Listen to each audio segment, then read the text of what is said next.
Ayuda, ayuda, ayuda, ayuda, ayuda.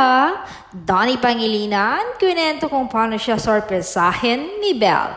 Ayon sa aktor, yung talagang nasorpresa ako yung umagang nag-text siya sa akin. Napupunta daw siya sa bahay, may dala-dala daw siyang breakfast. At pagka-text niya, nandyan na siya. Ayun, dali-dali ko siyang pinagbuksan. She's really sweet. Bumiyahe pa talaga siya para sabay kaming mag-breakfast.